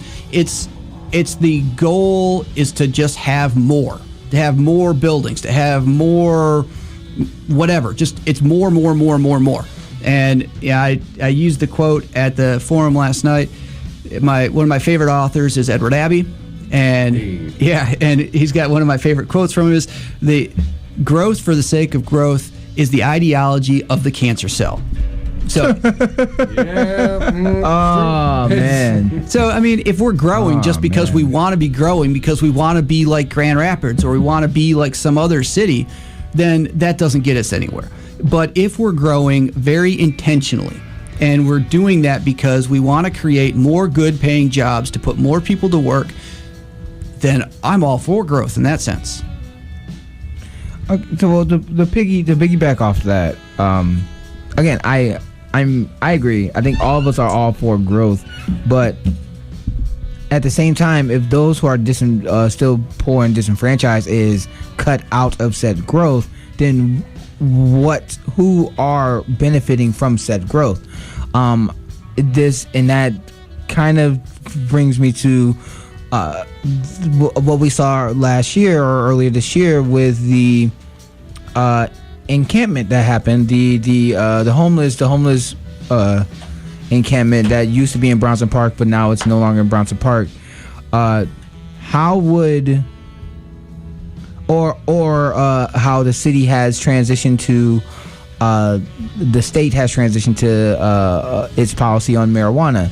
How would these ideas of growth, when we talk about bringing businesses in, or you're talking about your trade solution, how would that growth, how would your policy or your ideas affect, or how would those people who are disenfranchised be positively affected by those type of that growth that we are talking about? Like what policies are you looking for that will help those individuals? Yeah. So, like I was saying, with the construction academy that you just mentioned, the goal is to hire people who are unemployed. Yeah. So that's not necessarily lower income. It's not necessarily people of color. It's not necessarily whatever. But these are people who are unemployed. So they are people who are negatively impacted by the economy at the moment. Another thing that I think we need to do as a city is we need to start hiring entry-level positions. So the city, granted, the city did it because we were going through the economic crisis. But back since 2008, the city has just shed jobs like crazy, and we are not rehiring, particularly not rehiring at the entry level. The city should be a place where we can hire people and help them get the skills they need to either stay in city employment or to have skills to go someplace else. So that's something that the city can provide as a service. We have a lot of other great opportunities. You mentioned cannabis industry. I think that one of the best possible growth opportunities for us, and I would love to see the city throw some incentives behind it, is to work in industrial hemp. We are in one of the most productive agricultural regions in the country. So we should be, finding ways to partner with the surrounding area. We've got a lot of industrial and light industrial infrastructure in this city that is not being used because, we're Michigan, we're the Rust Belt. It's been sitting there and needs to get filled up. So let's incentivize people to create hemp-based bioplastics. Anything that's made out of plastic you can make from hemp, and we want to look at how, again, my vision is how can we solve multiple problems with a single solution. So we can help employment, we can help our city's economy by increasing our tax base, and we can do our part to get this plastic out of our environment that's just going to be there forever because the bioplastics will be biodegradable.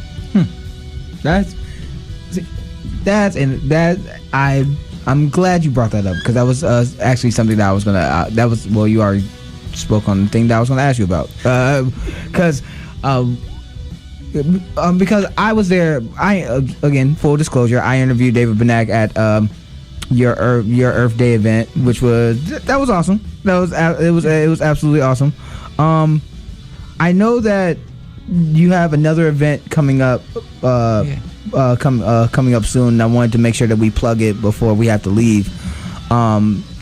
You're doing you already did an event with Abdul Al Sayed, or is that coming up? That's coming up. We had an event with the Attorney General Dana Nessel on Monday, and the Abdul El Sayed event is coming up on Friday. Okay, yeah, I want to make sure that if you are in, where's that going to be at? It's going to be in the Bernhardt Center, room 158, 6 p.m. on Friday. Yes, if you are available, and if you want to see some real progressives talk about some real solutions, in my opinion, make sure that you are there at this event, Bernhardt Center. You and Abdul Al Sayed. I missed the event with you and Dana Nessel. How did that go? It was great. I didn't know what we were going to get for a turnout, but we literally had standing room only, and I don't know what that room holds. I saw Senator Sean McCann's staff was in the back. I saw them counting heads, so they probably have the number, but there's no way we had less than 120, 130 people in there. That's good. That's good. But I mean, we shouldn't have really had to worry about it. It was Attorney General Nessel, State Senator Sean McCann, State Rep John Hoadley, and myself. I mean, that panel pretty much sells itself. Oh, yeah, absolutely. Oh, actually, I have a policy question that actually kind of ties into that, and hopefully this isn't too much out of left field. But somebody actually wanted me to ask about this. So, a lot of municipal candidates, will talk. If healthcare comes up, we do often talk about how it's like ultimately we need Medicare for all. If you get elected mayor, would you pursue any kind of like stopgap programs? There are examples of municipal healthcare programs around the country that have been kind of tried to fill in those gaps for lower income people. Is this something that you've actively thought about as a candidate? And is it something you'd support? Something that you have some ideas about? Or I would just kind of like you to maybe talk a little bit about like healthcare at the local level and what we can do to address that. Yeah, I wish there was a lot more we could do.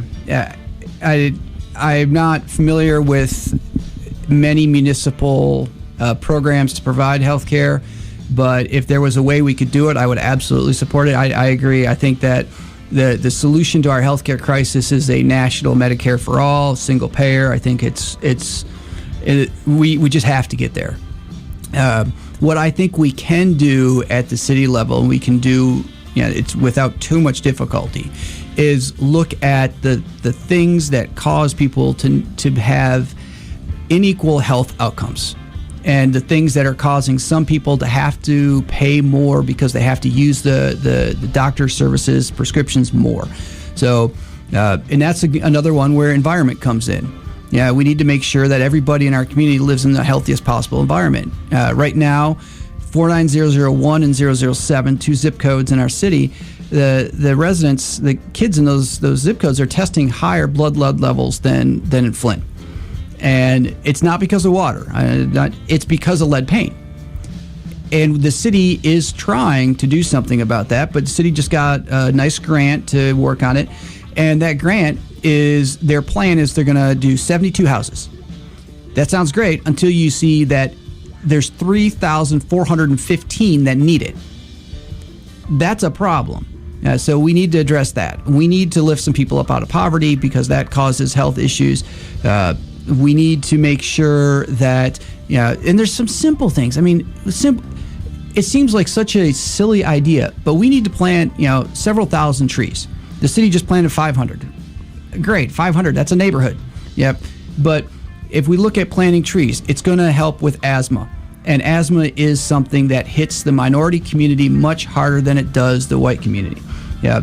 We need to look at, there's a lot of studies that show mental health is much better in communities with tree cover. So there's a lot of things that just planting something as simple as planting more trees is going to increase the health of people in the city. So I think at the city level, the first thing we need to focus on is how can we help like with the preventive side of things. Well, I mean, a lot. Again, I live in that neighborhood, 4907. Yeah, I knocked your door. You didn't answer. I was at work. I was at work. I don't know. I don't know. I don't know to tell you. I was gone. I was at work. The thing is that it's not just the lead paint. The lead surface lines are supposed to also be taken up as well. I'm not sure if they've done it or not. And a lot of those houses in those neighborhoods are very old houses. So it seems like from the perspective in my neighborhood is that from my perspective, and maybe I'm misreading things, but it doesn't seem like they care about those neighborhoods until they want to start moving into those neighborhoods. Until people that do not look like. Is this going to segue into the G word?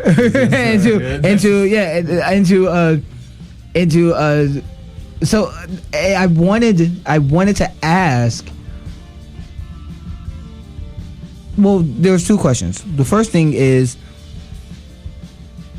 how do we, as citizens, because I know that you do a lot of activism stuff, how do we as citizens get our representatives to start doing those type of projects of getting the lead paint or lead service lines out of those neighborhoods, but also as mayor, how do you see your role, or if you wanted to be mayor, if you were mayor at the time to do so, how do you see your role in making sure that those things get done? Yeah, so that gets right at what I see as the job of the mayor. I see the mayor's job as our city's lead organizer. Yeah, because our mayor is not somebody who has legislative ability, not even really executive ability. The mayor just runs the city commission, is in charge of meetings, and according to the charter, has ceremonial duties. Yeah. So what the mayor's job is, as I see it, is somebody who's going to have a comprehensive vision, and that vision is going to be how can we make this city better for every single person. Then the next step is working with the community. And you need to make sure that you can get as many people on board as possible, because the city commission needs to be lobbied. I mean, that's what it comes down to, is the mayor's job is going to be to lobby the city commission and to get the members of the public to help in that lobbying effort, because that's how it's going to happen. And then the mayor's next part is to go to Lansing and to go to DC and lobby our elected officials and say, hey, I'm the mayor of Kalamazoo. We have some real problems. Here's the solutions. How can you help me make sure that we can fund these solutions? And again, none of it's going to work if we don't have somebody who can organize the people so that they can put pressure on the commissioners and help the mayor put pressure on the state and federal elected officials. Yeah, as someone who's actually fighting on the side of the people and not for their donors. And this is the other question that I was going to ask. You used to, I don't know if you still are a Justice Democrat. I know you were a Justice Democrat, and one of their staples was that you don't take corporate PAC money, super PAC money. Do you still stand by that, or have you changed your mind? Absolutely. The only PAC money I've taken has been from unions. Oh, it depends on the union. UAW. Okay. And IBEW. Okay. I was about to. We was gonna have a problem if it was the police union. Now I was gonna. I want to say though, you was gonna have a real unions, conversation. And this is something that I've had other people tell me differentiates me from a lot of other progressives, in that I am not absolutely opposed to police unions, because as somebody who believes in organized labor, I believe every single worker has a right to organize, and that's a good thing. I think that the problem is when the unions are more wrapped up in protecting the perceptions or protecting their workers than they are or the bigger picture. So Yeah, the example I always use is like the union electricians. They take so much pride in the quality of their work and how their work is so much better than non-unions. I'm not saying non-union electricians aren't good. I'm just saying that union electricians really believe that they do the best work, and they take great pride in that. And they know that if they don't do the best work, they're not going to get the call for the next job, because the union's going to make sure that they're doing what they need to do to make the union look good. So I think police unions should be our allies in that same way. We should have a good relationship with the police union. We should say, hey, we want to help you do your job better. And your job is to help keep everybody in this community safe. So if that's your job, you have one or two bad apples in your force, then it turns the community against you and you lose support. So we want you to help us by making sure that the people on the force treat every member of the community with the greatest respect every single day. And if we do that, the unions are our ally instead of somebody we have to fight against. I don't have a problem. Like, again, I want to make this clear. I don't have a problem with police unions. I do have a problem when those unions will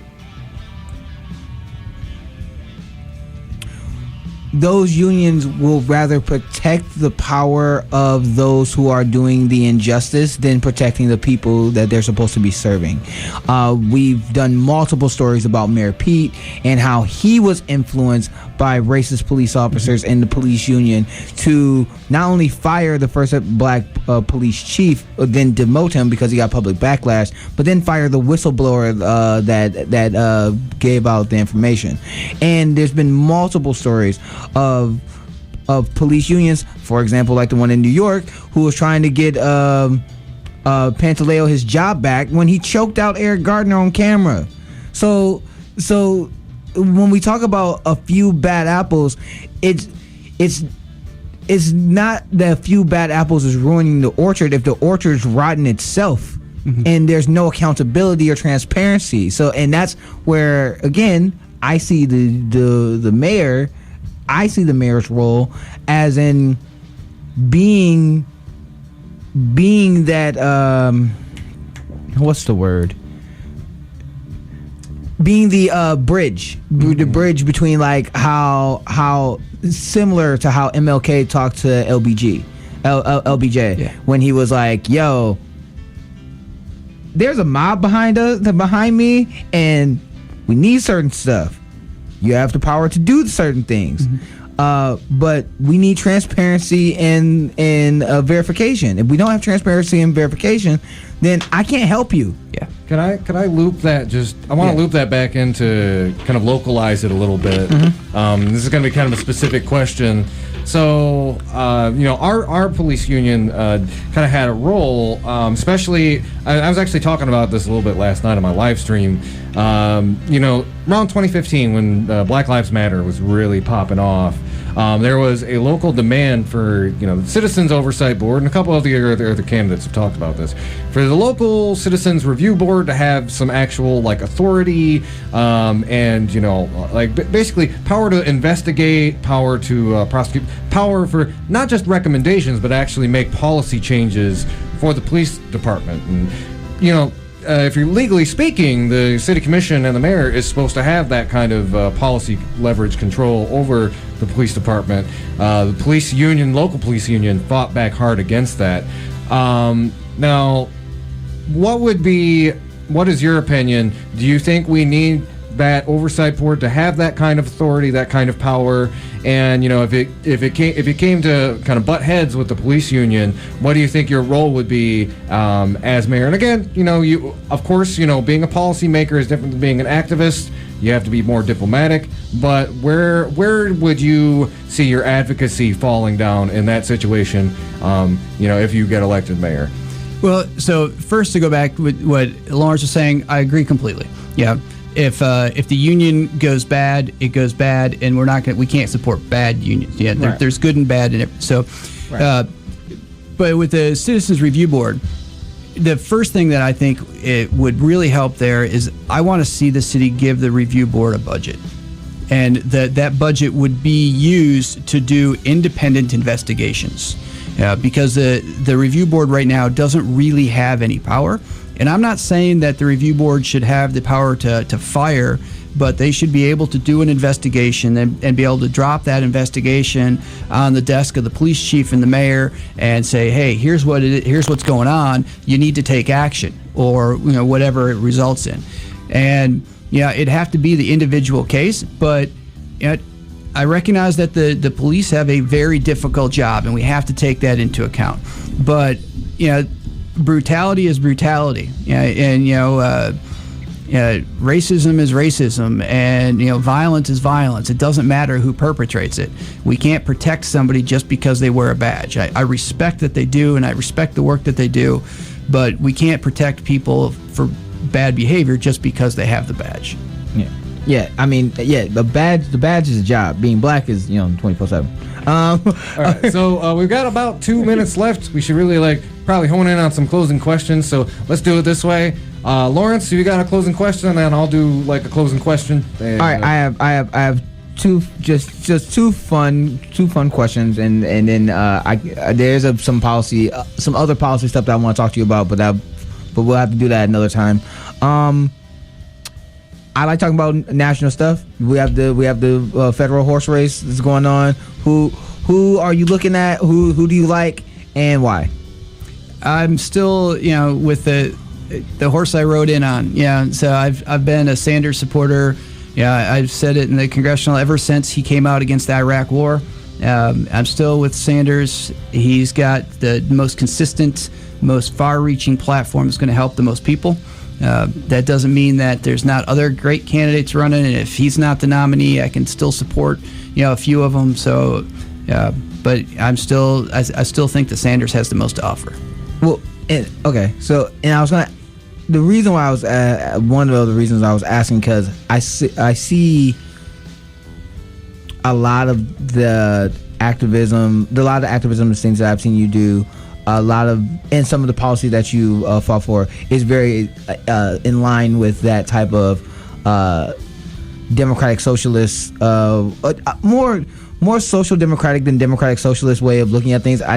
Some of your policies are not post-capitalist like others. The question that I would ask, is, why aren't you more? Why haven't you put more post-capitalist policies into your platform? Great question, and I don't have a clear answer. I mean, we'll talk about we'll crack some more jokes about it later. But anyway. I was gonna say, well, we got to see what happens in the next 5 years or so. We got revolution thing. Now we gotta get you to support. We gotta get you to support UBI and jobs guarantee. Yeah, I would say that's definitely anybody in local government. That is literally something to think about. Jokes aside. Yeah. But my question is kind of just more grounded in. So you win the election. It's, let's say, November 7th, because we should all take a nap. A long one. Yeah. A long one. What is going to be, and Graham, we've all got, you've got a detailed platform. A lot of the city commission candidates do. What's going to be your, number one, or if you don't want it to be number one, maybe number three? What are the top three priorities that you are going to be hitting the ground running? What are you going to be pursuing once you're getting your ducks in a row as the new mayor of Kalamazoo? I'd say number one is going to be a whole lot of homework. It doesn't matter who wins this race, even if it's the guy with 500 years worth of experience. There's a learning curve. And I'll admit that. I'm going to spend probably the first 48 hours just reading everything that I can get city staff to put in front of me. But then the things I want to see implemented, because I think that they can be implemented relatively quickly and easily, is I want to see the city create an ethics office. Now, I'm not saying that there's terrible things going on, but here's the deal. I've been to tens of thousands of doors, and there's not a whole lot of trust in the city government. And that doesn't mean that there's bad things going on, but how can we actually accomplish anything if the people don't trust what we're doing? So let's just create an ethics office. Let's have somebody who's a watchdog who makes sure we're all doing things above board. We do that, and that's going to help out everything that comes after. And then the next thing that I think we can do pretty quickly and easily is some of the environmental things, because they're relatively low cost, low skill implementation, like planting a few thousand trees and starting to put in some green infrastructure for stormwater management, because we do have this flooding program, our problem. And rather than build some affordable housing in the floodplain, I'd like to see us put in some green infrastructure to reduce the flooding problem. Well, I also have to add to that. We had the winter vortex that hit us last year, and it looks like we're going to keep having more. It looks like that's going to be a reoccurring theme. Mm-hmm. What is a planned and/or policy to deal with a system like that? Because it seemed like our government didn't know what to do. No, there was no plan, and that's another thing that can't come off quite as quickly as those other things. But we need a secular shelter that's either controlled or owned by the city. And in order to make that happen, we need to have partnerships with the municipalities in the county and with the county government, because we do have really the only services for the homeless, for those people experiencing homelessness in the county. So the other county governments should be helping us fund and construct and staff that and keep it running. So we need an emergency shelter for situations just like that. All right, so let's just close it out real quick. David, people are interested in your campaign. How do they find out more about you, or if they want to get involved, how do they do that?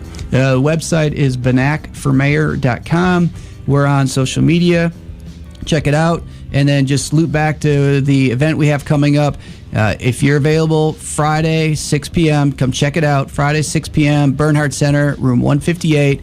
I mean, you've got a chance to meet Abdul if you've not met him. The only other person I've ever seen who I think is a better public speaker than Abdul is Cornel West, and that puts him in pretty darn good category. Him. I got to see him and AOC on stage together, and back to back. They went back to back, and that was pretty dope too. Yeah. All right, so I think with that, we got to close out the show. Again, I want to give big thanks to David Benac for taking the time out of the campaign to come on the show and talk to us about the issues. Y'all been listening to the Hoodrat Strategist radio program, only on 89.1 WIDR Kalamazoo. Real quick, just going to give you the activist calendar for this week. On Saturday, October 26th, the 4th annual Walk for the Voiceless is going to be taking place. It's held by the Northside Recovery and Resource Center, specifically Families Against Sexual Assault and Drugs. That's going to be at 2 p.m. and the walk will begin at 3. Also going on, if this will load up, oh, there we go. Also going on, 8:30 p.m. over the Vine Neighborhood Association. They're hosting an event called Queers to the Front Booking. They are going to be having, excuse me, they're going to be having a guest speaker.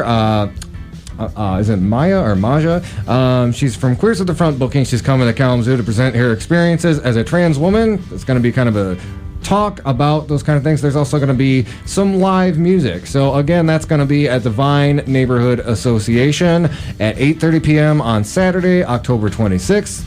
And then on Tuesday, October 29th, Isaac is hosting the 2019 Issues Convention at the Westminster Presbyterian Church. That's going to be at 6:30 p.m. And again, that's going to be out in Portage, Michigan. And definitely check it out if you get a chance. So until next time, keep on fighting for that revolution solution.